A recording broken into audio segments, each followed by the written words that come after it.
చేయండి, డిబేట్ చేయండి. డిబేట్ కోసమే ఎన్నికలు. ఇవాళ గ్రాడ్యుయేట్స్ ఎన్నికలు అంటేనే డిబేట్ చేసే ఎన్నికలు.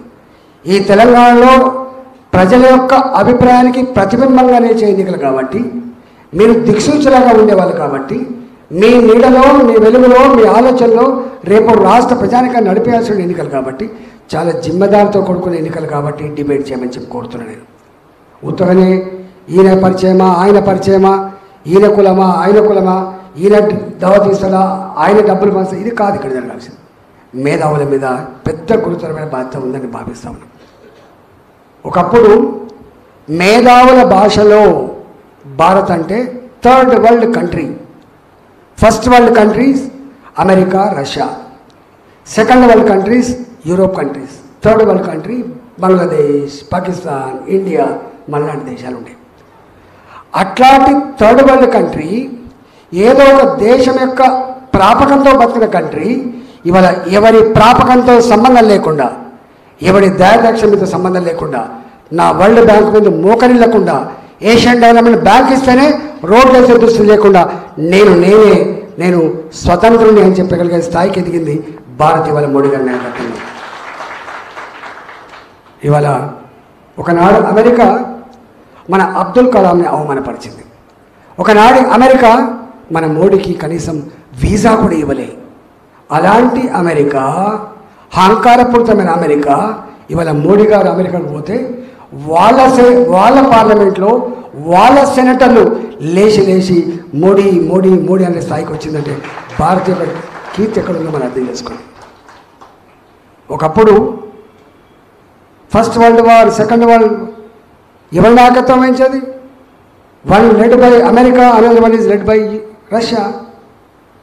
One is NATO, another one is Warsaw. అలాంటి రెండు ధృవాలుగా వైపడిన ప్రపంచంలో ఒక థర్డ్ వరల్డ్ కంట్రీ, ఒక భారత్ ఎక్కడి దాకా వచ్చింది? మొన్న ఉక్రెయిన్ రష్యా యుద్ధం జరిగితే మా పిల్లల్ని మా ఇంటికి చేర్చాలని చెప్పి ఇద్దరితో మాట్లాడి పిల్లల్ని భారతదేశ దేశం తీసుకొస్తే ప్రపంచమే అబ్బురపడ్డది. వాళ్ళ పిల్లల్ని కూడా మీరే మా ఇంటికి చేర్చమని చెప్పేటువంటి డిమాండ్ వచ్చిందంటే భారత్ యొక్క రియాక్షన్ ఏంది, మానవత్వం ఏంది, భారత్ యొక్క పాత్ర ఏంది, అంతకంటే ఇంకేం కావాలి చెప్పండి. ఇవాళ లేటెస్ట్గా రేపు ఎన్నికలైన తర్వాత మొట్టమొదటిసారిగా ప్రపంచ దేశాల్లో అగ్రదేశమైన రష్యా ఉక్రెయిన్ ఉత్తరాలు రాసింది. మోడీ గారు, మీరు ప్రధానమంత్రి అయిన తర్వాత విజిట్ చేయాల్సింది మా దేశమే, పరిష్కరించాల్సింది మా రెండు దేశాల యుద్ధానికి సమస్య పరిష్కరించాల్సి కూడా గది ఇండియా. ఇవాళ ఎంత అవమానపరిచింది మనం కరోనా వచ్చినప్పుడు. చైనా కాబట్టి తట్టుకోగలిగింది, అమెరికా కాబట్టి ట్యాకిల్ చేయగలిగింది. భారత్లో కరోనా వస్తే శవాల గుట్టే అయితే అని చెప్పి అవమానపరిచిండ్రు. కానీ శవాల గుట్టలు కాలే, కన్నీళ్ళు పెట్టలే మోడీ గారు. ఇప్పుడు కావాల్సింది ధైర్యం అని చెప్పి ధైర్యం అనేటువంటి మందును అందించి దేశాన్ని కాపాడమే కాదు, అతి తక్కువ కాలంలో ఒక భారత్ వ్యాక్సిన్ తయారు చేసి మనకు మాత్రమే కాదు ప్రపంచ పేద దేశాలకు వ్యాక్సిన్ అందించిన దేశం కూడా భారత్. ఇవాళ ఏముండే నీ దిక్కుమాలిన నీ పీరియడ్లో ఉందా కోల్డ్ స్కామ్, ఉందా బోఫో స్కామ్, ఉందా 2G స్కామ్, ఉందా సొంత మంత్రులు జైలైన చరిత్ర? ఇవాళ ఎక్కడ స్కాములు లేవు, ఎక్కడ లేవు.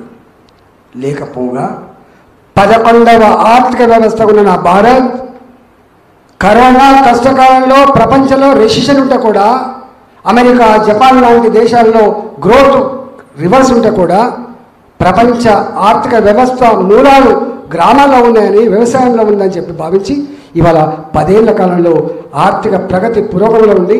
11వ ఆర్థిక వ్యవస్థ ఉన్న భారత్ 5వ ఆర్థిక వ్యవస్థ ఎదిగింది మోడీ గారి పిల్లలు. గందుకోట ఏమంటున్నాడు? ఎన్ని బాధలు పడ్డాం, ఎంత నరకం అనిపించింది దేశం.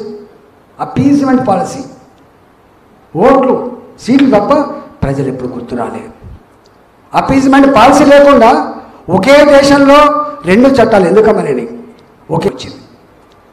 నో, 370 ఆర్టికల్ రద్దు అనే విధానం కావద్దని, అది పక్కా అమలు చేయాలని చెప్పి 370 ఆర్టికల్ నెట్టిపడేసి జమ్మూ అండ్ కాశ్మీర్ భారత్లో భాగం మాత్రమే, కన్నెత్తి చూడదు నా కొడుకు అని చెప్పి సవాల్ విసిరి ఇవాళ ప్రపంచంలో ఎక్కడ కూడా జమ్మూ అండ్ కాశ్మీర్ అంశాన్ని ప్రస్తావించకుండా చేసినటువంటి నాయకుడు మోడీ గారు అవునా కదా మీరు ఆలోచించండి.